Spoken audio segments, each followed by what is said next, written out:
boy, welcome once again to the Shlicketty cast, episode 35. Hello, kids. Wow, did you like? No, it's 36, 35, 35. I don't know, Al might correct me later. Hey, guess what? Thanks for tuning on in Shlicketty cast. Wow, you're here, man. Did you like the new theme song? Well, it's only a one-time because guess what? You got to stick around a little bit later. Listen to our best, worst list this week. You're gonna like it, so stick around. But here we go, let's get weird. I got my buddy Mike, he's in the garage, he's coming on up. Hold on, here's the doorbell. And we're rolling. There we go. There it is. See, those doors are working good. Fixed them up nice. I greased them up, balanced them. Greased them up, WD-40'd. All right. Charm. All right, all right. Oh. All right, Mike, before I get into anything, I'm not too ranty today, but I got stories. Ooh, it's a story time with Aaron. But this week, it's cold. I got the long johns on. How about you, man? Got the Yeah, it's cold. It's definitely cold. Yeah, if you're not from around here. It's getting colder. Yeah, it's Arctic. We're in Erie. Check out the snow globe. The snow globe. Yeah, we're up there. We're past Anchorage, Alaska. No. Yes, we're number one for snowfall for the year. I thought you meant in latitude. Oh no. No, Anchorage, Alaska. Yeah, we're Syracuse and Anchorage are like half of what we've had. So we're winning. Yeah. Winning the snow race. Yeah. Hey Aaron, let's win the snow race. But yeah. So anyway, we battled the snow to get here. So consider this a special episode because we went through hell and high water to get here. And Mike is even what? What's wrong with you, Mike? I'm sick. He's sick. I got a cold. My girlfriend got a cold. She had a job working around kids. And kids are snot factories. She said this fucking little girl was like coughing right in your face. Ooh. Yeah, what do? Do you give them a lecture like, oh, excuse me, little Sally, cover your mouth before you do it? But it's already too late. They've already blown their fucking biscuits all over you. Yeah, I don't know, man. It was always like that jamming in bands and stuff, too. Oh, the room. Like one guy in the band that's got, like, kids and shit like that, and every September, like, fucking third week of September, we're getting sick. Oh. Because the kids all get together in school. They're trading germs. They're all getting sick. And when my kid went to school, it was the same way. Every 3 weeks, it was a new bug. Yeah. I mean, I felt all right with it because, all right, I'm getting my immune system up, and my immune system's going to give me a cold so I can fight it later. Yeah. But that doesn't matter. It's still, it's not factor. So yeah. Yeah, it sucks. You get laid out, and you just feel like shit. I mean, I'm not getting it that bad. I feel like it's moving through pretty quickly. It just came on yesterday. Yeah. And it was all like sore throat and shit like that. Like I was coughing a lot the night before. Yeah. And then I woke up, just sore throat and shit. And then today, it's just all congestion. Yeah. But I'm just trying to avoid that cough. You know that lingering cough that fucking rattles your ribs? Yeah, well, you're not smoking, which is good. Cigarettes will, remember? I think this year in like May, I think it was when I quit. Okay. Maybe April. I think it's going to be 10 years.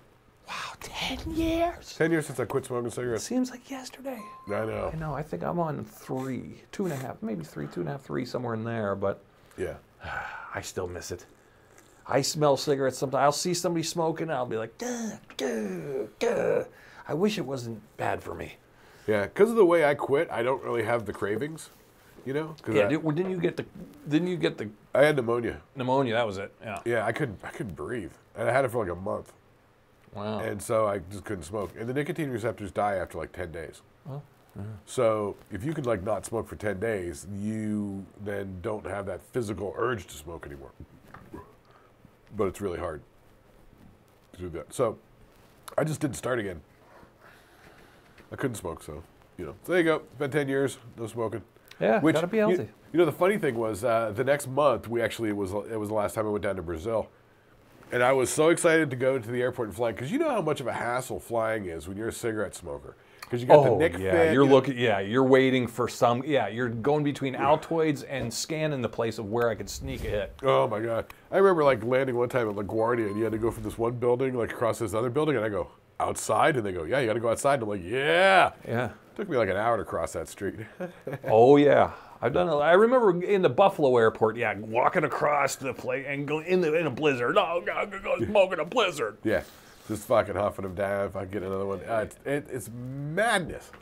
So I was so excited to not have to deal with that bullshit.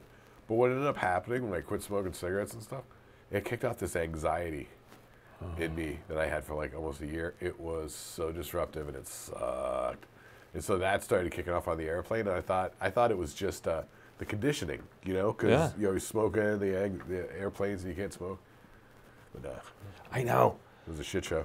I quit drinking, but I kept smoking for 6 months because I was like, all right, because in my head, the drinking bone was connected to the smoking bone. So it really is. It's the hardest thing when you drink it. You just want to. Right. And they were both triggering. I was triggering, you know, and I was like, all right, I'm done drinking. I was done drinking. I'm done with you, you evil girlfriend. And then, but here I go. I kept smoking just to be a team player while everyone else is drinking, and I'm a teetotaler or a coffee drinker. I was smoking cigarettes. But then eventually, I remember the last month of smoking, I just remember thinking, putting one out and going, I think I need another one. Oh, I need like this was it was just this thing. I just kept going. I just couldn't stop smoking. Yeah, that's how I got near the end too. It was just this constant urge to smoke. I would just sit with my iPad out back at the girlfriend's house in Tempe, and I would just sit there for like 6 hours watching videos on YouTube, just fucking smoking cigarettes, smoking beer, smoking cigarettes. And it was like, and I'd be like, I gotta do something else. I'd go inside, and like 10 minutes later, I'm like, I go out for a cigarette, and it was like, like, all the time. And I would do the same thing. I'd be outside, and then I'd go inside. Okay, I'm gonna clean the cat box, and then I'm gonna vacuum. I'm gonna have a smoke before I vacuum. And like I was putting a smoke in between everything I did. It was just, it was kind of like the commercial break. It was a segue to whatever I was doing. I get in the car, let's have a cigarette. Well, the thing was, like, I remember the conditioning in the brain gets to be like, oh, you're bored, there's nothing going on, you got a little bit of downtime, smoke a cigarette. Yeah, think about it. Have a smoke, relax. If you're doing something fun, having a good time, smoke a cigarette. It'll be even more fun. Like watching a movie or playing a video game or something like that, you know? It was always and here's another thing, being an avid smoker, and it looks so cool when a real smoker smokes. Here was a minor gripe. Can you not tell an actor on TV if they really smoked or not? Yeah. You can tell from a mile away. It's like seeing an actor play guitar and you know if they're a real guitar player or not. Yeah. You can tell. tell. If they've ever touched a guitar, if they know how it actually works. You're right. Or if they just, I could tell if they're, they took some good acting lessons, they're learning for a year, they've been studying on an understudy. Like Michael J. Fox was learning from that Mark Marks or whatever. Sure. Doug Marks, that guitar player guy. Yeah, he was in the zone, but he still had a weirdness about him. You could tell Yeah, when they started doing the Johnny B. Good solo part at the end, it was a little fakey. A little flim-flammy fakey. Yeah, it was a little air guitar-y. But you could tell, and smokers are the same way. Like, it's weird. When I see a real smoker on TV, a real actor, you could tell that fucker smokes. And they were talking about That's what makes me want to smoke. On that Talking Sopranos podcast, they were talking about that. Oh, yeah? Imperioli and Steven Shrippa. Because they were saying that Gandolfini doesn't smoke and Aida Turturro doesn't smoke. And so there was a scene where when she first gets into town, they're out back at the house by the pool, and she's smoking a cigarette. He's like, let me get that. And Michael Imperioli's like, neither one of them smoke. You could tell. Yeah, you can tell. They hold it weird. They don't hold it right. There's something. There's something about it. It's super There's subtle. Always something. I know. But it's so every time. Every time it's so I recognizable. like smoke. I know. Don't smoke, guys. But I know. I miss it. Oh God. If it was only good for you. Got to be healthy though. So speaking of healthy, all right. I got a little story for it. Hold on. Mike just coughed. We don't have a cough button. We're fixing it in post. So whatever. It's cable access. It's not cable access. There's no cable, no one has access. Yeah, and no one has access to, if there was cable access, there's no such thing. But it's just a term for DIY. Okay, so, well, there's me. I need the cough. I just coughed on my own phlegm. That's how it happens. So here I go. I'm in my infinite wisdom of, Aaron, you gotta get healthy. You gotta go to the doctors all the time. So I go to the doctors, and here I go. And I'm pretty good about it. So it was time. Next week I gotta go to my endocrinologist. I gotta go see these folks, endocrinologist, because I have a thyroid thing where they got rid of my thyroid. So I had Graves' disease. Blah blah blah. Look it up. Okay. So they want to check my numbers. So I gotta do a blood test. So here I am this morning. I went in the blizzard, late to work. I'm driving in my little shit box, freezing my tootsies off. I like how when you're talking about driving in your car, you're doing it like you're pedaling it. It feels like I'm pedaling. Yeah, like a Flintstones car. Yeah. And there I am, I'm you know, freezing my tits off because I had to fast the whole night, so I'm cranky. I haven't had anything. I had to fast. You know what? I ended up doing that yesterday too. Turns out I ate at like 11 o'clock in the morning and then I forgot to eat. Yeah. I didn't think about it until like 10:30, 11 that night, and I'm like, I'm really hungry. And I'm like, did I eat again? No, like I forgot. Yeah, I was thinking to myself, Sick. I don't mind starving. It's just I have zero flavor in my mouth. Yeah. But I can't do anything like you can't even do a gum because you'll fuck up your sugar levels. Oh. So I can't even do an Altoid. I even had a tin of Altoids. I can't even touch it. So I'm going, I'm like, all right. I'm driving in the blizzard. And I get there. I get the ACL, the place where I've always gone. Oh, we've moved. It's an empty building. Oh, fuck. Except for a QR code they had on the door. I'm like, all right, I get out. I do the QR code. Oh, okay, it's up Peach Street. So I go up Peach Street. I'm up Peach Street. And I get up there. All right, I get, but you know, you do the kiosk thing, sign yourself in. Okay, here we go. Okay, so here's where the story gets, I want to say a little weird, but I don't know what to think of it. All right, so they go, okay, give me your vein. And they wrap the thing around you. They're trying to get, but I have tattoos. Now, the people that usually take my blood draw, they go, oh, they always comment, the ladies. Well, today it was the guy. I've never seen this guy before. Right. He tried to do the one, I'm not getting anything over there. I'm not getting, let's go to the other arm. So I go, all right, Charlie, let's go to the other arm. So we go to the other arm. He's tapping it. He goes, oh, there we go. Okay, he's right. And then he wraps the rubber thing around it, you know, does the rubber band like you're about to shoot drugs. And he does the thing, he's tapping it. He's right there. And he starts drawing. And I make a fit. I don't like to look at it. You know, I'm queasy on blood. So I look away. And here's where it gets weird. He like leaned over, and I think my knuckles were touching his privates kind of area. You know, and he was kind of leaning into it. So I was thinking like, is this, all right, this is uncomfortable, but he's an intern doctor. And I'm a patient. All right, let's not get weird here. Okay, it's fine. Well, he's got his pretty much his ball bag. Well, I don't want to say his ball bag, but you know, he's right on my knuckles. And then he goes, "Let go of your fist." And I know if I let go of my fist, I'm gonna go. I'm gonna ring the bell there. I'm gonna be ringing the fucking doorbell. So I go. I just go. And he goes.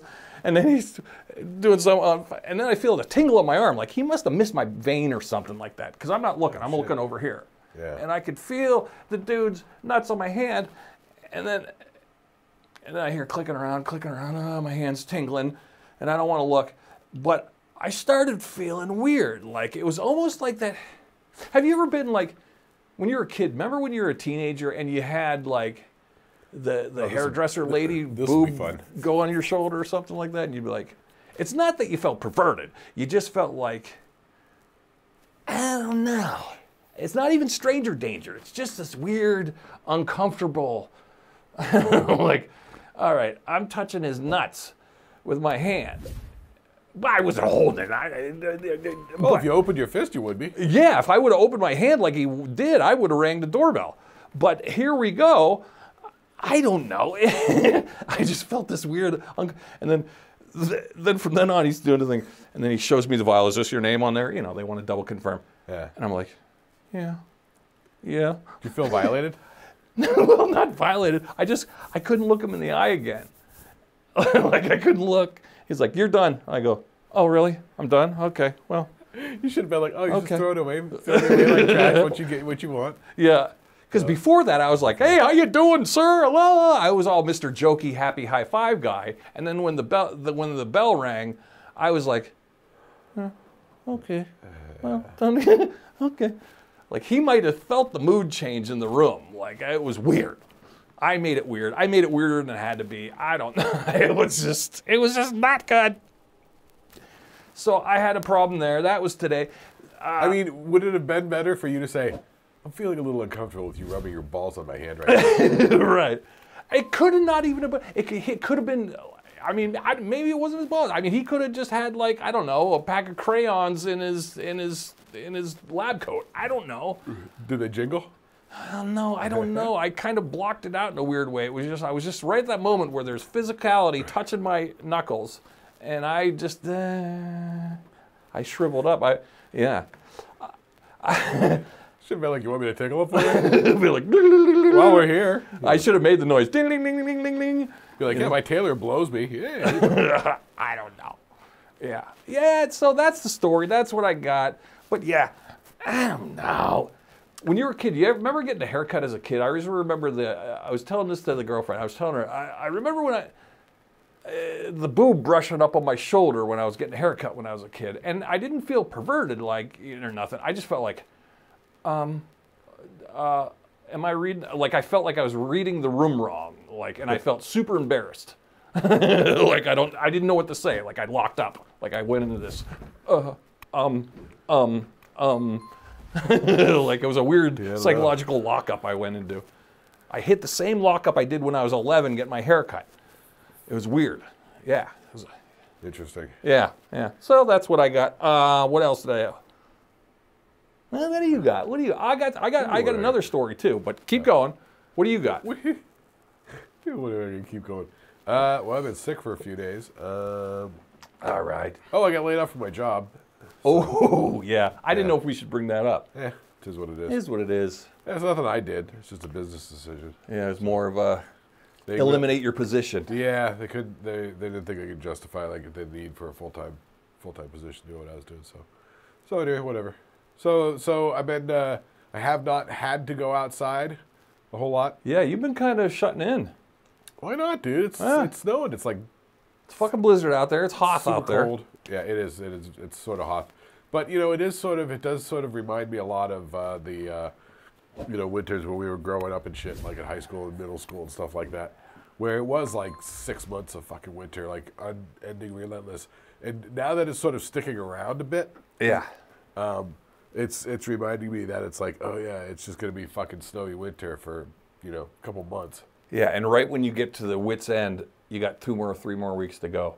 Yeah. Yeah, right when you go, I can't take it anymore, I'm leaving. But you're snowed in, you go, all right, fuck it. All right. I was trying to get it to where I could take vacation in February and go someplace that it would be nice. Go out to Arizona or go down to Brazil or something, or just any place other than here, just for a break from the unending relentlessness of the snow and ice. Yeah, because it'll be sloppy. Because now it's not even. Well, now it's all right because it's white out there. But once you get into February, it's going to turn into brown, sloppy jalopy. It's already fairly fucking slushy and brown all over the place. Yeah, and when you get to February, early March, I always say, it's always usually pretty crappular up until St. Patrick's Day. Yeah. But it'll stay a little wet. And it'll rain a few days. You got about 2 weeks after St. Patrick's Day. But St. Patrick's Day, you're like, all right, I can put the winter parka away. But up till then, it's sloppy. Ugh. Now, you didn't put up a Christmas tree. How about you folks out there? You guys take your Christmas trees down yet? Have you? Well, no, not yet. But this week, I think, here's what we're going to do. We like the lights, so we're going to de-Christmas, but we're going to leave the lights on our hearth, the white lights, and we're going to leave the birch logs and the winter-esque stuff. But we're going to, no Santas, no trees, no ornaments. Right. So we're going to get rid of Christmas, but for about a month, we're going to leave the lights. It's real nice. It's so gloomy outside. It's like I got no sunlight coming in. Might as well have these nice twinkly white lights on our hearth there, Yeah, we got them all through our place. Yeah, gotta have it, because without it, it would be like, it'd be like a shell of a, So we're gonna de-Christmas, but we're not gonna de-light. De-light. Groove is an art. So yeah, I have Rex. I have rant. Do you want rants? Do you want Rex or declares? Well, I feel like you just did a rant, so... Is that a rant? Okay. Do a rec. A rec? Yeah. I'm reading a book, not done with it, so I can't tell you how it ends, but I'm halfway through. I'm reading a book by guess who? Blast from the Past. Moon Unit Zappa. Oh, yeah, her book. Her book. Yeah. It's fun. It's great. Here's this makes me, I was telling the girlfriend, I think I want to write a book. And this is why, because she tells it incrementally. She starts her first chapters, she's 6 and 7. Right. And she writes it from an observational 6 to 7-year-old point of view. I was in the back of the car. I see these things. These things are done. And then the next chapter is getting up, she's like 12. You know, she's 13. And as she's getting older, the way she describes things are unfolding and better. And she's calling back to weird old emotions and stuff. And it's like, wow, this is kind of cool. She's actually writing it from the age that she was at, putting herself in that place. But then, you know, you mix it with her life and how she interacted with Ahmet and Dweezil and Frank Zappa, of course. Right. Just real fascinating, because it's, you don't have to be a Frank Zappa fan, by no means, because this is just like the daughter of Frank Zappa. So it's not music centric at all. He could have been Milton Berle. He could have been an actor. It doesn't matter. It's just the daughter of an actor, and she lives in Runyon Canyon, I believe. San Fernando Valley. Right. And yeah, she was the original Valley Girl. Oh yeah, Valley yeah. They're Girl talking thing. about the last chapter was her and the fascinations with the Valley Girl, and like how she talks, like she goes, I like to use the accent because it makes my dad laugh, or it makes Frank laugh. She calls him Frank. Right. Makes Frank laugh when I use the Valley Girl. He thinks it's ridiculous. You know, like little things like that, like weird little time capsules. And then, like she talks about music. She goes, "Oh, I really love this tape and this tape and this tape." My Dweezil loves Van Halen. We already know about Van Halen. Dweezil won't stop playing Van Halen. Yeah. You know, and it's funny how she mentions Dweezil, but Dweezil just a quiet little kid, doesn't say a word, and all he does is talk about Van Halen and watches his dad play guitar. Yeah. You know. And it really fascinating, though. It really puts you from her, puts her glasses on you, and you're seeing it from her life through her eyes. It's a good read. So Moon Unit Zappa's book, I'm going to recommend it. Huh. Not bad. What's it called? I don't know. You'll find it. Just go Moon Unit Zappa. It's a memoir or whatever. You know, I think she just goes by Moon Zappa these days. Yeah, yeah. Yeah, really good though. Really, I like it. But the way she her terms she puts it into made me go, she's smart and she's aware of things, but she's not like literary, like big words. It's just, she just tells it the lens she's talking. She writes it from the lens she's writing it at the age. Right. Which made me go, wow, that's kind of how I think I would have approached writing a book. You know what I mean? That's very, wow, wow, wow, yeah. Yeah, it was really cool. It is really cool. So, but I'm not done. I haven't got to later on stuff. The part I'm at is like she's 16 and the 80s are rolling full steam, and you know, and Dweezil's playing guitar, and she and her Ahmet is kind of young. He's younger than Dweezil. Yeah. So we're at that point. But yeah, and the mom is kind of wacky, definitely wacky, and Frank's always gone. He's always gone out and toured, and there's women coming in and out of the house, you know. Right. And we're back. And we're back. All right. How about that? Wow. Wow. Wow. Or you could just not say anything and it'll be seamless. I know, but I can't help it. You know me. I know I blow it. I know. I know. I was always, I know where Mom hid the Christmas presents. Want to go look at the Christmas presents or not? You know, like I can't tell secrets. I know. Keep I secrets? can't hold them in. When somebody goes, don't tell anyone where our fort is at in the woods. There I am at recess. You got to see our fort. Wow. I feel like the medications are making me drowsy or something. All of a sudden. Mike, you're getting Lulu. All right. Well, I'll carry the load like today. I can't fucking stop. I keep wanting to yawn all of a sudden. All right. I don't know why. You don't have to edit out yawn. Yawns are fine. Why don't you They look bad. They do. Well, put something in front of your face before you do it. You got something fun over there you can throw in front of your face to kiss? Carl? Maybe Carl. Have Carl for a stand-in. Gumshoe Carl. Yeah, we could have Gumshoe Carl fill it in. Yeah, really. I do. Oh, here's another wreck of a show. I was going to tell you about this one, Mike. Did you say you have Peacock? Do you got the Peacock app? No. No, man. Fuck. Look, I can't keep up with everything. I know. There's a lot on the Peacock app. I don't have Peacock. I don't have the fucking Showtime, whatever the fuck that whole fucking fiasco is.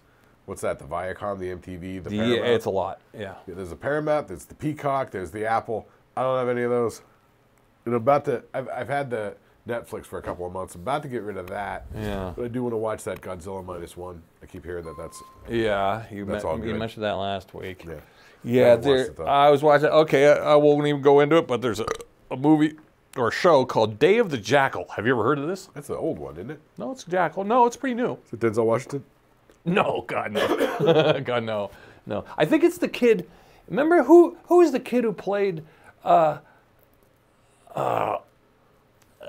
the wheelchair? Who's the guy in the wheelchair that we all know, the scientist? Stephen Hawking? Stephen Hawking. Who played Stephen Hawking? That kid. Eddie Redmayne? I think it's Eddie Redmayne in this one. He plays an assassin, an international assassin. I know, and we've had our fill of international assassin.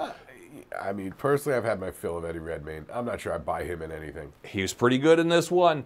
I'm telling you, because this one, it's like James Bond, but he's an assassin, but then you're rooting for him because he's the bad guy, but then you got the MI6 people that are hot on his trail, and then you got the Elon Musk guy who is his target, but is also, so there's 3 different factions. You don't know who to root for because they're all horrible in different ways.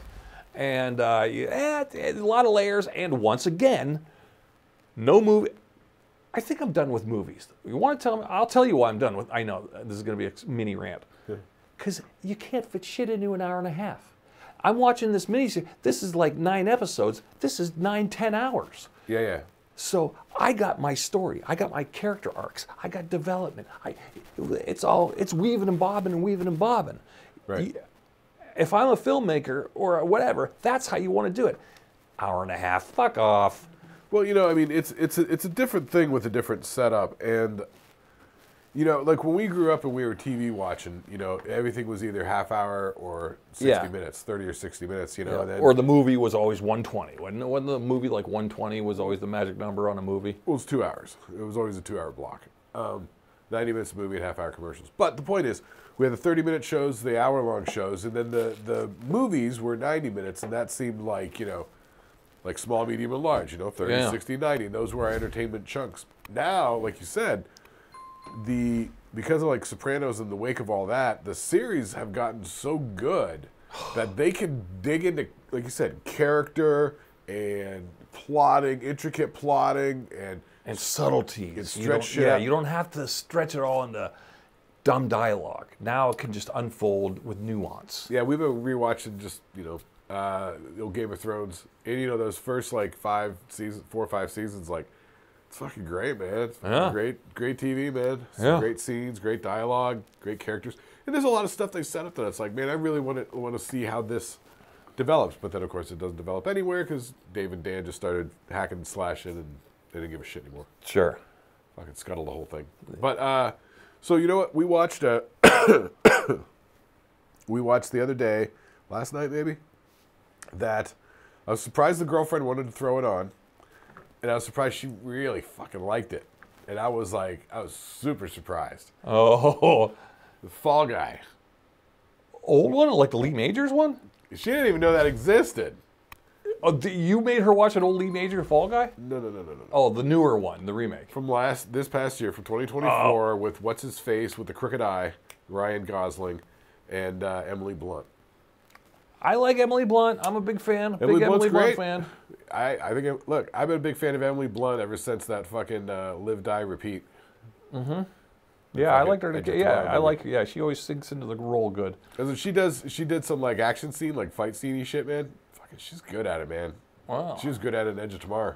So did Laurel Ann like this movie because it was the pacing kind of kept you going? It was a adrenaline thrill ride, and there wasn't no real downtime. So she was like, "Oh, it's like getting on a horse and riding." She was like, "Yeah, this is fun." And I think I'm liking this. She likes Ryan Gosling. She likes Emily Blunt. So I think she bought into the characters. And it's funny because it's like one of those slam bang action movie sort of things. Yeah. And man, she was so because he's a stuntman, so he's throwing himself around and shit. And she's so invested at one point, he's like, the guy he's chasing gets into a car and he's getting away in the car and he's like, all right, I know where this street goes. So he takes a shortcut, cuts across the blocks. He goes out in the middle of the street. He puts in a mouthpiece and goes, "I'm going to stop this car." So he just stands in the middle of the street and gets hit by the car. When he gets hit by the car, she's like, "Ooh," you know. It's like she was like invested in it. Wow. She's like, "No, no, ooh," you know, like she was. Yeah. Sometimes she surprises me on the shit that she likes. Yeah, cause she's pretty highbrow with her entertainment. I consider like the Fall Guy. That's a weird one. I know, and she didn't even know it was a series. At the end, Lee Majors shows up, and she's like, "Is that supposed to be a guy?" Yeah, he makes a cameo at the end. He's like, funny. He's like Does he look old? Yeah, he looks real old. Oh man. And she's like, "Is that supposed to mean something?" And I'm like, "Well, it's Lee Majors." And then at the end they show the old truck, the old 1980 fucking brown and gold, you know, pickup truck or whatever. And it's and Heather Locklear's there next to fucking Lee Majors. Oh yeah, the Fall Guy, yeah. She's looking rough, but anyway, so in the movie The Fall Guy, because he's a stuntman, right? So he's a stuntman for that Aaron Taylor Johnson kid. How do we know him? He was in Kick-Ass. Oh, okay, yeah. The kid that's Quicksilver in the Marvel universe. Right. So he's the movie star guy, Uh-huh. and Ryan Gosling is the stuntman guy. So they're working on this picture called Metal Storm. Okay.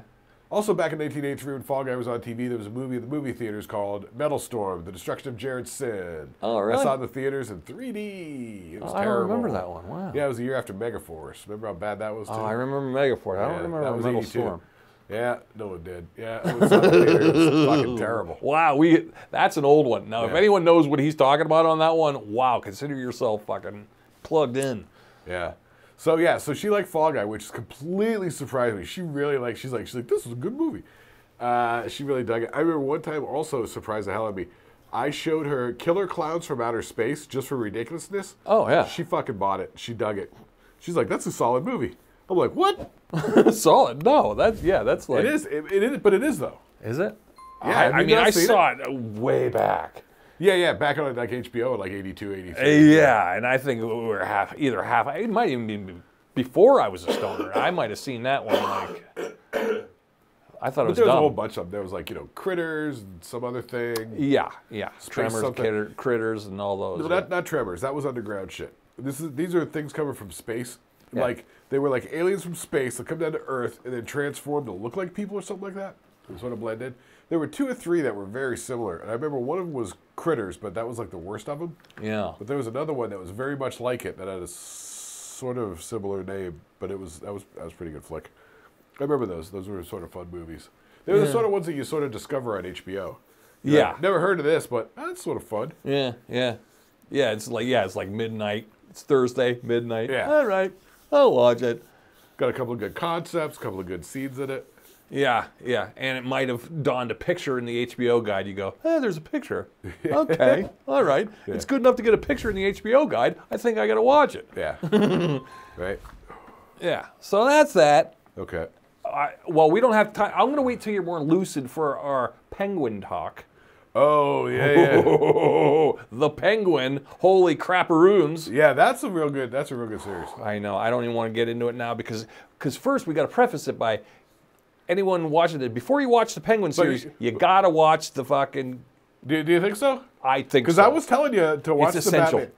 Because the Batman's 3 hours. It's a commitment. Here's what we did. It's a real wandering plot. Yeah, the Batman. Well, we watched the first half of the Batman up to the halfway point. Went next day, came back, watched the back half. That's probably good. And that's how we did it. In the back half, and when it ended with the big flood, the flood at the end of that movie picks up scene 1 in the Penguin is him overlooking the flood. Yep. So that's the merge. That's why you gotta know, you gotta watch it. So it all ties together. I know you're gonna say 3-hour Batman movie. Are you crazy? It's a bit of a watch. It's worth it. You just watch it in 2 parts. Do what I did. Watch it in 2 parts, that makes and you'll sense. be into it. Yeah, because watching it in one it's overwhelming. It's a lot. It is, and you miss the nuances. Yeah. And I'm almost now. Now that I've seen the Penguin, I almost want to go back and watch the Batman again because there's going to be little things building up, little Easter eggs that. That little thing on the ledge, or that little phone call ringing, or that thug in the car, or who's that security guard, little things like that you go, oh wow, oh okay. They talked you into watching that Penguin. You were like, ah, fuck Well, Batman, my fuck trepidation, DC. my thing was, I don't want to sit through a 3-hour Robert Pattinson Batman. And come to find out, my assessment on that one is he plays a killer Batman. He's really good. I'm not sold on his Bruce Wayne part. Right. He's probably my favorite Batman. Yeah, he's not my favorite Bruce Wayne though. No. Actually, I really liked Ben Affleck as Bruce Wayne. I bought Ben Affleck as Bruce Wayne.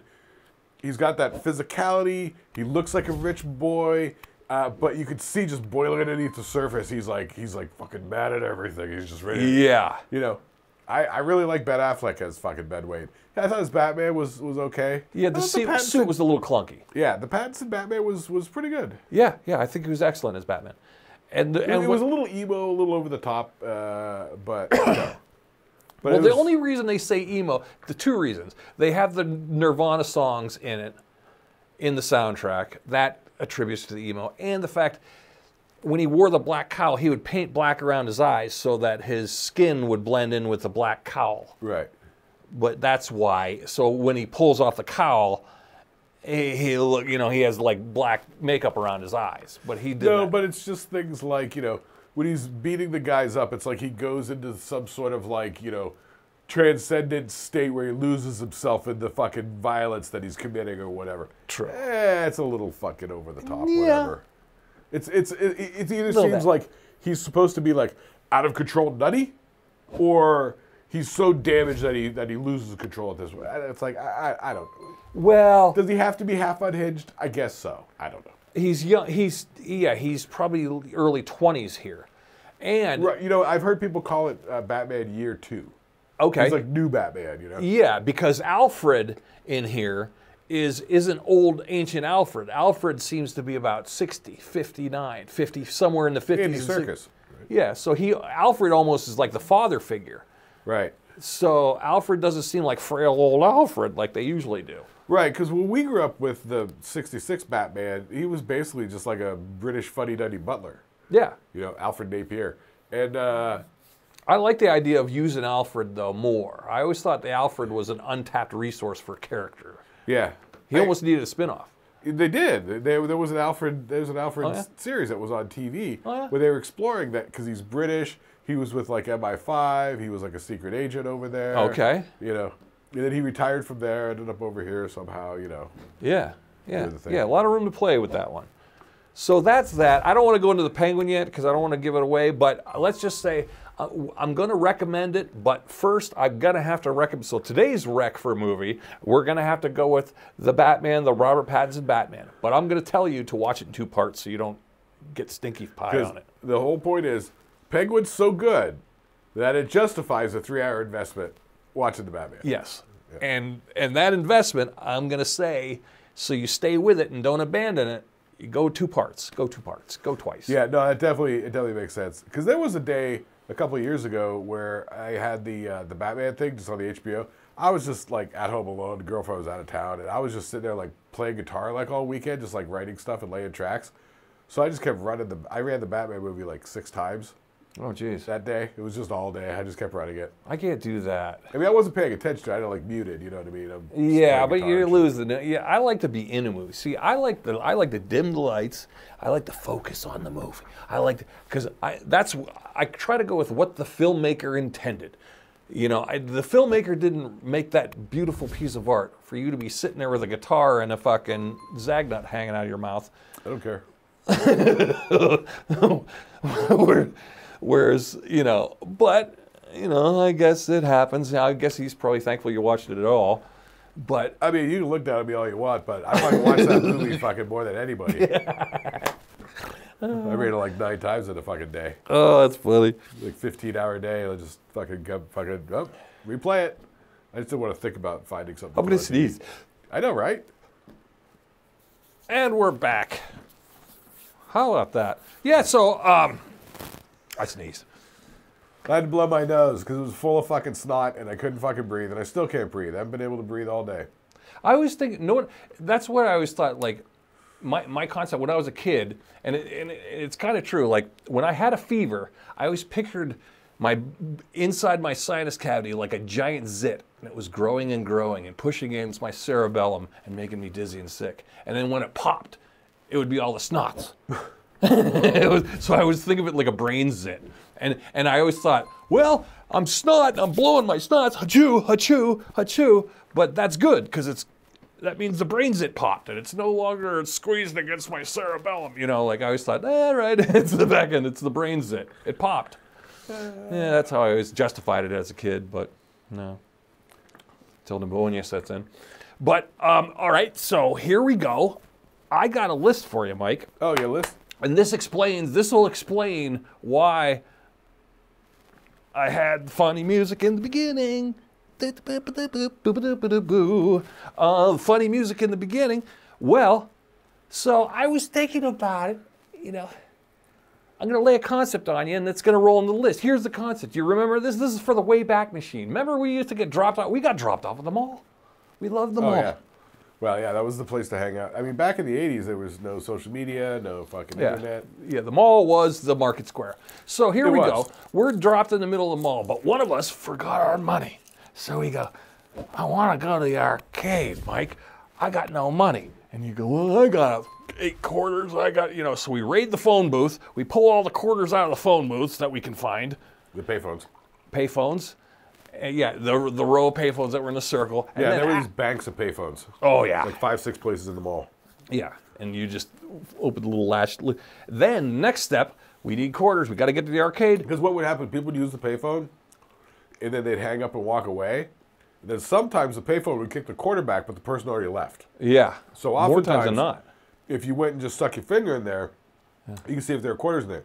That got to be so common that people started to fuck with anybody, and they would spit liquid into the coin receiver. So if you stick your finger in to see if there's a quarter, it'd be some liquid. Oh yeah, I remember there being spray cheese in there, like like yellow spray cheese. Yeah, and then it got to where we were like, all right, fuck it. Yes, and shortly after, you got me. It went away.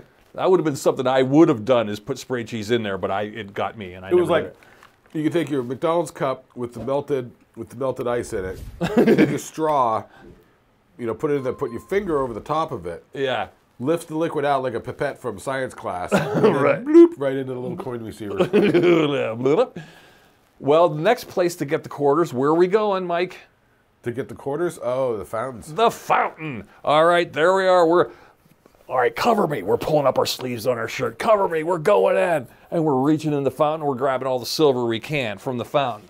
Just so we could go to the arcade, because guess what, Mike? It's the 80s, and what are our favorite arcade games that we're going to get the most for our limited quarters worth on?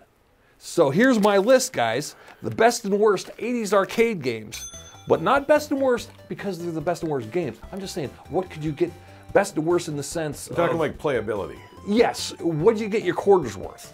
You know, because some of them will like, oh my God, I only got 2 seconds out of this. This is crazy. Yeah, some of them you can make it run, and some of them it's like if it's something you never played before, yeah, that whole first quarter is just like 13 seconds, and you're like, oh, was I supposed to move? Yeah, like I remember the first time I plopped 50 cents into pole position. Here I go. Thing's shaking. I'm like, oh, I'm out. Shit. I just wasted 50 cents on pole position, and I just wrecked. All these cars are passing. Yeah, you think you're gonna steer a little bit like this, but it turns hard into the wall. Right, yeah, and then I'm jammed. I'm trying to reverse. Oh, okay, yeah. Pole position, fuck me. Burst into flames. Yeah, that's why it made honorable mentions as far as, I put it in the worst pile because that one fucked me hard. I have a vivid memory of being fucked by pole position. But let's go best and worst 80s arcade games. Get your quarters worth. All right, let's do this, kids. What are you gonna do first, worst or best? I feel like in this one, it's reversed. Yeah, let's go worst first. I feel like we're gonna get the most run out of the best stuff. I feel like the worst stuff is gonna be like, yep, that one sucks, move on. Yeah. Well, my worst, number 5, starting with this. These go in the same thing because they're the same kind of game. Maybe because they're old and lame. I feel like I'm gonna disagree with you on a lot of these. Space Invaders / Missile Command. Both the same kind of game. Doom, doom, doom, doom, doom, doom, things coming down. You're just going back and forth. You're just shooting. It stunk. It was just lame. Just because it was a primitive thing. Yeah. But even some of the primitive games weren't as bad. Yeah, I can only usually play like 2 or 3 levels on those before. Yeah, Missile Command. Either they just got weird with you, or they just said, fuck so you. Space Invaders stunk. And then they played the song that would get you annoyed, dum, dum, dum, you know, building up the tension. Oh. Yeah, wasn't that the Missile Command where they're like, bup, bup, bup, and they drop down and the music gets faster? Yeah. And at the end, they're like, yeah. Very annoying. Dumb. Yeah. All right, here's one. Okay, there's 2 versions of this that I remember that one was good and one was bad, but I hated it. Asteroid sucks. And the reason I hated the one with the rollerball. You're gonna hear me bitching about any game with the fucking rollerball and the asteroids. Now, sometimes asteroids had the 4 buttons where you go do do do do do do do do, and your little triangle would. Yeah. So that was tolerable, but there's a point when it would suck your quarter because you play the first screen, you play the second screen, right. You might get to the third. You can get beyond that. There's a no pass zone. There's only so your quarter was gone. My problem with asteroids was always, if I hit thrust and moved, you're fucked. Oh yeah, yeah. You're almost better off staying in the center and just rotating yourself. Because if you tried to go up to the corner and tried to fight down. Well, because the problem is once you move, you were just drifting. And even though you're not thrusting anymore, you're still moving in that direction. Oh yeah, it had a latent kind of space drift. Yeah, so if you're drifting this way, you'd have to turn around and blast a little bit to stop yourself moving. Just enough to stop moving, but not get moving in the other direction.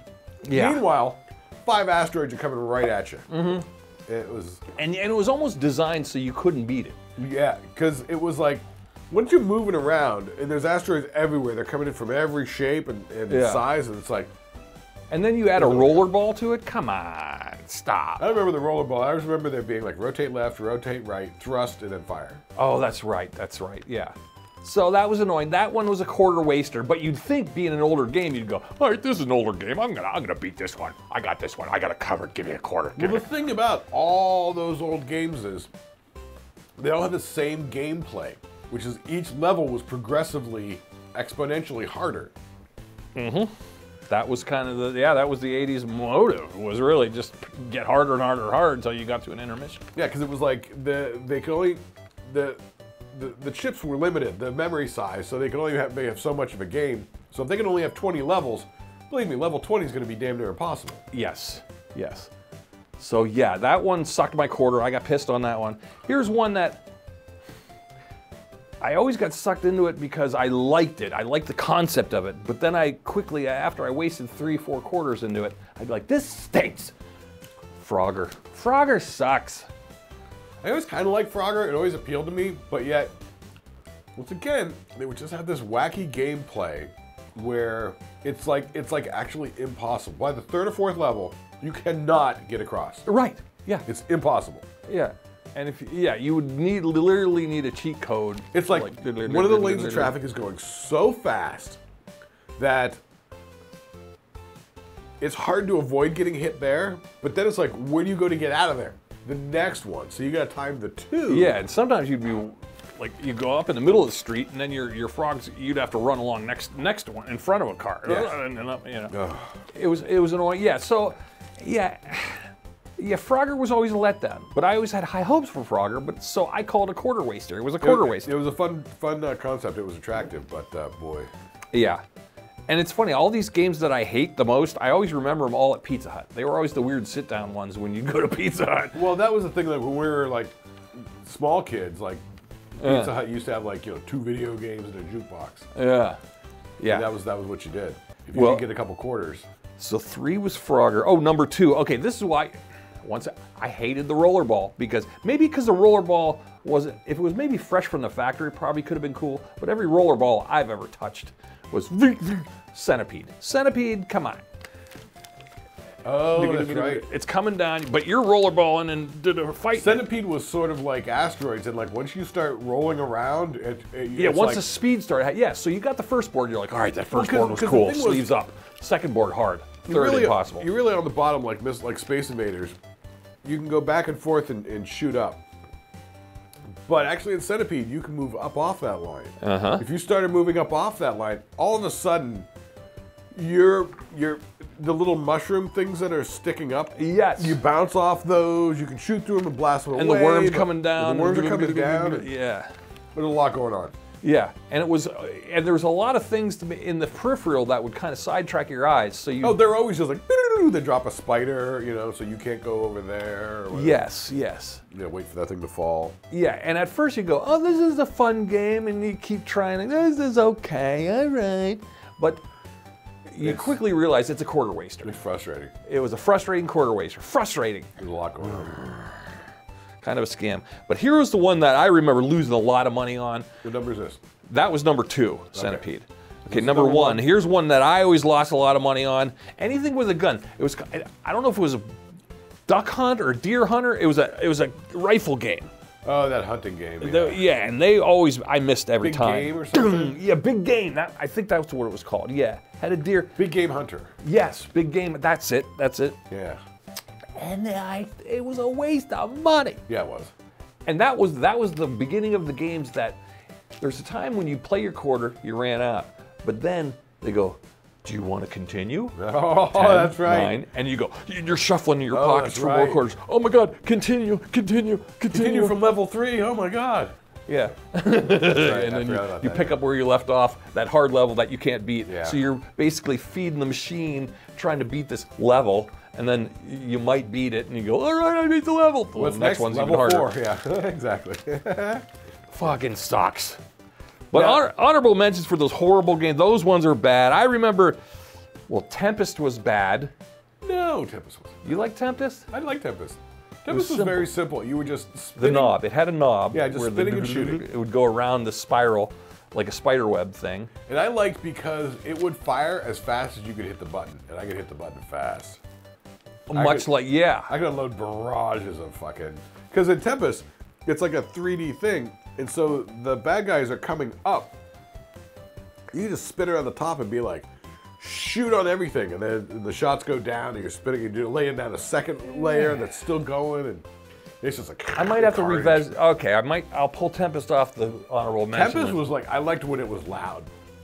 And you get in there and it's just like, it's just shooting, exploding. Oh, it was great. It was carnage. Yeah, it might have had some bass to it, like boom. Yeah, it was good. I liked it. Okay, Tempest, all right. Tempest was pole position, I hated. Gauntlet was terrible. I don't even remember that. Was that like a fighting game, like a side scroller? Yeah. Where you're running around on an ostrich or something? No, that was Joust. Yeah, I like Joust. Joust was all right. Defender was another one too. Nope, you're off base. I knew you liked Defender. And Stargate. Oh, Stargate, you're right. Stargate was great. That was a colorful version of Defender, wasn't it? Yeah, it was. Like had more pinks and purples in it. Yeah, it had more color. It was basically Defender, but a little better. Yeah, a little bit of improvement. A little bit of improvement in the gameplay and the mechanics. Stargate, that's right. Yeah, Defender and Stargate. Yeah, all right. Those are solid. I like those ones. All right. Well, that was my worst list. They're not for everybody, but because I think you fucking missed the boat on this whole thing. The worst game for playability and quarters suck. Number 1, with a bullet, Dragon's Lair. I put that in the best one because we like Dragon's Lair, but you're right now that you think of it. Wait, I could change the list because now you're right. I lost a lot of money on Dragon's Lair. A lot of money on Dragon's Lair. A lot of money. Number 1, it was $1 to play. Not a quarter, $1. Yeah. 4 quarters to play. And right off the bat, you do one thing, the dragon pops out and smokes your ass. Yeah.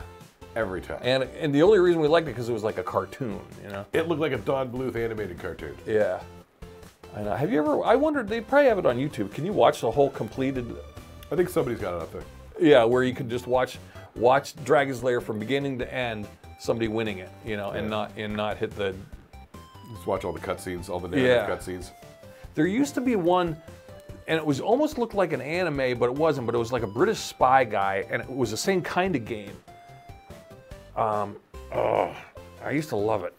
I forget what. Spy Hunter 2049? No, it was a cartoon. It was like Dragon's Lair, but it was a modern cartoon. He was like a British cartoon spy guy. Oh, with the laser disc animated shit. Yeah. Laser disc games. I do remember When I moved out to Phoenix and I was fixing video games, we had a laser disc game that was a Old West shooting game with a 6-gun. Wow. Yeah. All right, well, here we go. Now we got our quarters. Now we got our quarters All right, back. now these are the ones that are worth the quarter. Will you really get your game out? These are ones I had my quarters worth. Now, it might be different for other people. Now the best, number 5, we'll go down. Number 5, I got a good run out of Ms. Pac-Man. Oh, really? I never really Fuck liked the Pac-Man. Pac-Mans. Pac-Man, no, I didn't like the regular Pac-Man.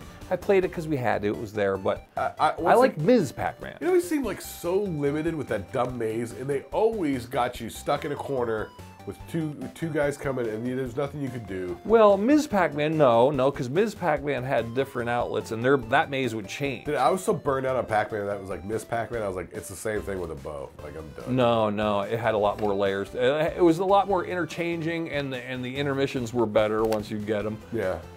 But I got a quarter's worth. Yeah, I'm not going to say it was a stupendously great game, but all right, my quarter went a while. All right.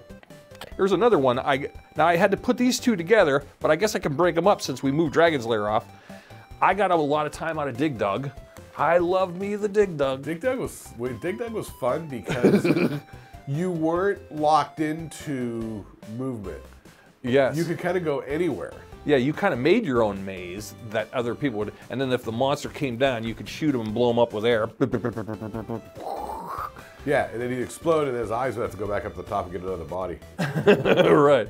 Yeah, Dig Dug. I know. I like Dig Dug. Yeah, Dig Dug was entertaining and it was fun. Yeah. You never knew what the hell was going on. You never knew, like, it was like, what happens if I do this? Yeah, and it was just slow enough to where it wouldn't pick up pace too horrible on you. Right. And it was just slow enough. You get your quarters worth. You didn't feel like quick in and quick out. As the levels went up, it was like there were more enemies trapped underground. Yes. And so then it was like you just try and go as quick as you can, like grab one, blow them up before you try and get them before they even escape. Yes. So really, yeah. So the more time. enemies were embedded in the dirt, so you would make a different maze. Yeah. Whereas the preordained maze was horrible. Was it something like if you just went like down the side or on the bottom, they'd all fall down or something, and then you could just get them down at the bottom? I don't know if that was a hack. I didn't know about it. It's been a long time. Yeah. I can't remember. All right, well, next in line, I got money. So, yeah, that's a good one. I like that one. Yeah, Dig Dug 4. Number 3, I got time out of this one. I put this next to Dig Dug, but now it's going to give its own line. I got Burger Time. I knew you were going to say Burger Time. I like Burger Time. Yeah, Burger Time was sort of fun. Yeah, and I know it's kind of like the Donkey Kong. It's the same sideways view like the Donkey Kong was. But once again... But Donkey Kong stunk. Yeah, Donkey Kong did stink. Because once again, they would just numerically like sort of box you into a corner where you were going to get beat every time. Yeah. Unless you played it so much that you knew to double jump every third barrel that came or something. There's a pattern to it. There's a pattern to Donkey Kong. But the thing with the Burger Time is you sort of could go and do the burgers however you wanted. You could be like, I'm going to do all the buns, or I'm going to do this burger and then this burger. You know, like right. You had some autonomy in like how you were going to do it. That's right. And the intermissions were just enough. You'd do 5 screens and you'd be like, whew. Yeah. You could almost walk around the arcade for a couple seconds. Hey, John, hey, Frank, how you doing? All right, I'm going back. I'm on intermission on Burger Time. I'm coming back. Yeah. And they had a little thing. Although, I sort of remember playing Burger Time more on like in television or something. Or... Oh, later on, yeah. Rome had the Intellivision, so I think I played Burger Time on that one. I borrowed his Intellivision for like a year. Intellivision. Yeah. He was the only one I knew with Intellivision. I didn't play with that. We were Atari people. My uncle Skip down in Virginia had it. Oh, did he have Intellivision? So I remember going down there on vacation 1 or 2 years, and one year they had the Intellivision out. And I was playing the shit out of the Intellivision, and then the next year I went down. And I'm like, "Where's the Intellivision?" I'm like, "Oh, we don't play that anymore." I'm like, "We'll break it out. Let's go." Like, well, Burger Time. I got nothing to do here for 2 weeks. Well, here, this one had to make the list because you got me thinking about it the other week when we were talking about Tron. Yeah, Tron. Tron, you got your money's worth. Because the speeder bikes were cool. Yeah, there were 4 games in it. Speeder bikes. Deadly Discs. Yeah, the discs where you throw the discs at each other. What was another one? I remember one, it was where you're fighting the Master Control Program. It's sort of a breakout scenario. Yeah. Where the Master Control Program's up here spinning, and then there's these blocks, and you got to throw the disc and like knock out the blocks. You'd make a hole to get to the... Oh, yeah. It was that guy. Yeah. And then, what was the 4th one? Speeder bikes, and you made the walls. That one was like, man. That was fast-paced. That one was a heart stopper. The nice thing is you could choose which mini game you were doing. Yeah. Yeah, the light cycles was fun and it looked cool, but man, it was fast and you could fuck up quick. I had my heart racing. Oh my God. Yeah. And that one, the Tron was always cool because, you know, it always had the black light on it. So, you know, all the lint on your arms were all glowing and everyone's glowing. And I like it that you always had multiple controllers. I remember the default controller was a spinny dial and then then a gun. Yeah, there's a hand thing that came out with it's like from the fucking Colonial Vipers of Battlestar Galactica. It's the Colonial Viper handle. Yeah, because you had the gun trigger, you know, you could move it around. Yes. Then you had the spinny guy. Man, I would just unleash on shit. But more times than not, too, there's a high rate of out of order on those things, too. You know, people were, the Tron was always down and always saying, oh, Tron's down, Jesus Christ. Yeah. It was down last week. Who's beating up on the Tron? So, yeah. And we're back. Okay, so, yeah, I mean, okay. So, Tron's good. We like Tron, thumbs up. Here's the one we got our most money at, you know, the Stoner Special. The old jean jacket, Stoner cigarette, metal guy special. Galaga. Yeah. Come on. If wherever you live right now, if one of your metalhead friends in the jean jacket that's older and grown up now didn't play Galaga, come on, we all did. We all played the Galaga. And Galaga to this day still has its, but you could get your quarters worth. I always found that was the best one, like, all right, here I go. I got 1 quarter left. All right, let's do Galaga. I think the highest we would ever get was like level 22 or 23. Yeah, we were in the 20s. I remember me and you being in the 20s at one point. I remember Grignell getting to like 27 or 29. Right. Yeah. Yeah, there was a point. Yeah. But Grignell was like hardcore. That's all he did was Galaga. Yeah. He didn't play Defender. Like, I would do Tron all the time. I would do Defender, you know. Yeah.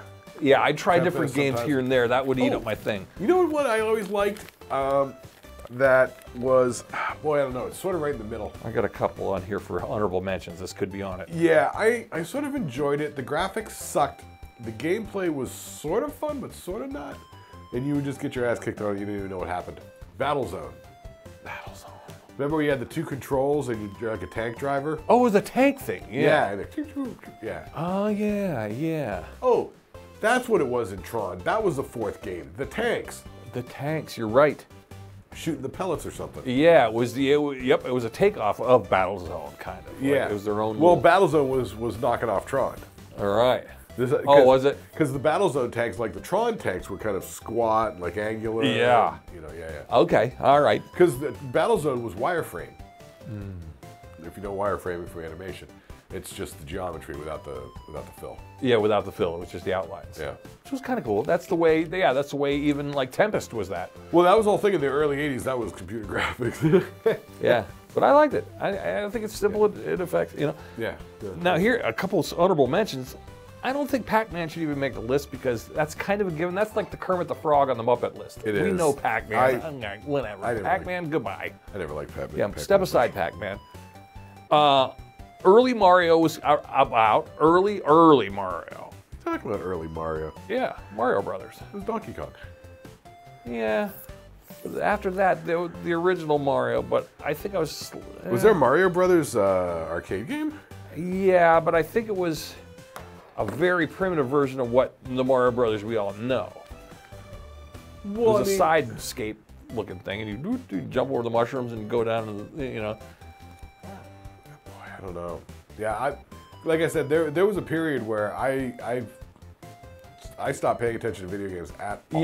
Yeah, there's a point when we stopped going to the arcade, but then because I stopped going because things were, after Dragon's Lair, things were starting to turn into 50 cents and $1. Yeah. The day of the quarter was over, and there was a point when the dollar took over, and then the one arcade started taking tokens, and it's like, I don't got time to change these for tokens. Well, and also, there were other things to spend the money on. I mean, it was one thing when you're like 9, 10 years old. Yeah, paper route money. We were getting to be like 14, 15, 16, and you know, it's like, you gotta pay for the car. Yeah, this $7 could go elsewhere than arcade games. Yeah, it was like, yeah, if I'm working like 40 hours a week after high school for $3 and change an hour, I'm not wasting it. And like I said, I was just out on video games. It was like there was no appeal there. Yeah. Once they turned into a 50 cents and $1, I was kind of, I'm out. Yeah. But here's a couple. Now this will jiggle the memories a little bit. Paperboy. I like Paperboy. Paperboy. It was simple. It was simple, but I felt I got my quarter's worth out of Paperboy. Yeah, Paperboy, to me, it always felt like you're too locked in on that. You're always just going down a little path, and you can move here, and you can jump, and that's about it. Sure, but I always felt it was lighthearted. I was like, well, at least there's no, nuclear bombs and robots and murder and blood. At least it was pretty lighthearted. Yeah. I always felt like, all right, it's all right. Let's play some Paperboy. There wasn't a lot of. I like Joust. Yeah, Joust is okay. Joust is cool. You're like on the flying ostrich, and you'd be flying around. Yeah. I just remember watching it. I was never good enough that I would put a quarter on it. Oh, yeah. But I would watch the. You'd have to have two people play. If you played the computer, it sucked. But if like me and my brother would challenge each other on Joust, that would be fun. And that was another one where it had the latent, so you would go left-right button, would keep your feathers going, so your guy would go, you could go left, right, and he's... Oh, that's right, you kind of flap and fly. Yeah, so he would kind of float, but he would have a residual kind of thing. And then you had the jousting button, so you'd go towards each other, Yeah, no, I never actually played it. I just would watch it, because if no one was playing it, it would just run a little, what kind of the gameplay? Right. Yeah, I like Joust. Another one was sort of like that, where I never played it, but I would just watch the little teaser screen, Castlevania. Yes, actually, you're right. I watched the screen more than I watched the gameplay more. X-Men was that way too, I think, when that came out. Actually, I tried to play Castlevania once at, what was that bar that you guys used to play at, where the guy that owned it was a former wrestler? He'd always make you guys play Down Boys by Warrant. That was Dr. Feelgood's in Conneaut. In Conneaut, Ohio. Yeah, that was Wayne Heineman was the guy you're talking about. Wayne, yeah. You guys were doing a gig out there. Like I say, we were doing a gig because I was roadieing with you guys at the time. You guys he had Castlevania, that's right, he did. Yeah, and so I remember I played Castlevania. It was like 3 minutes. I got my hat handed to me. I don't know what was I'm like, is that a werewolf? What are we doing here? Yeah. I was like, I'm better off playing pool. Yeah. Well, I left that off too because you would get your quarter's worth. Now, in the 80s, guys, pinball machines were very uncool. Yeah, I never liked them. I thought they were dumb.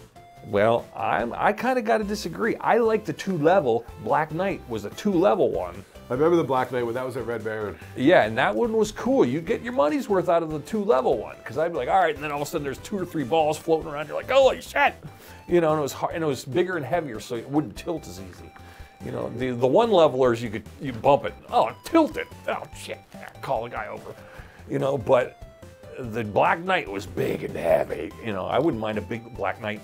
The Black Knight machine would be cool to have nowadays. I'll tell you what, I enjoyed when I moved out to Phoenix. My first gig was a video game job, and we did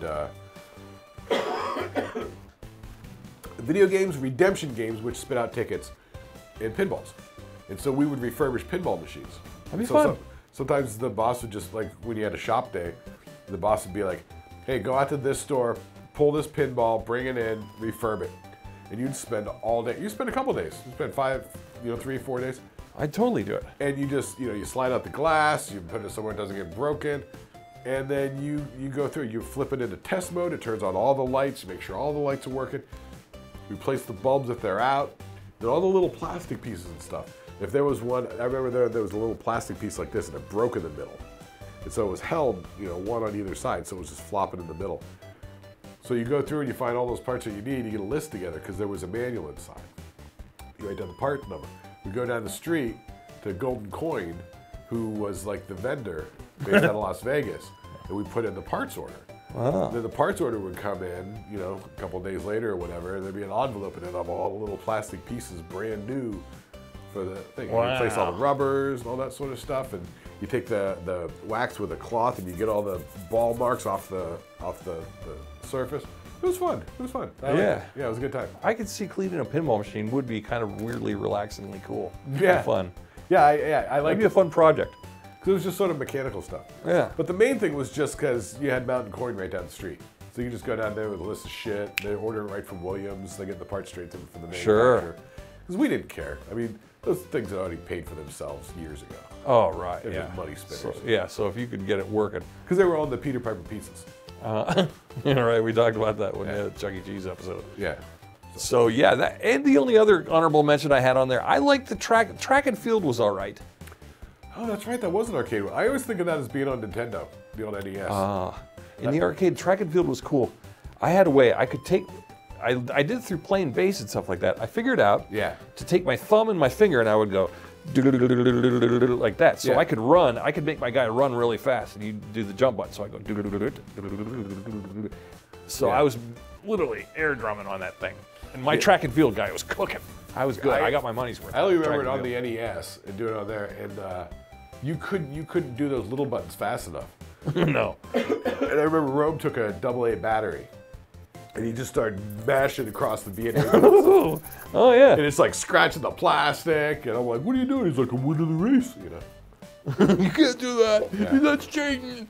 Then that became the default. AA battery. Just like rubbing it, mashing on button A and one A and B. So let's go. You're sick. We gotta go. Yeah. Hope you like the list. Like and subscribe, everybody. Thanks for tuning in. It was a good way back. We had a good time today. Mike will be better next time. Love ya.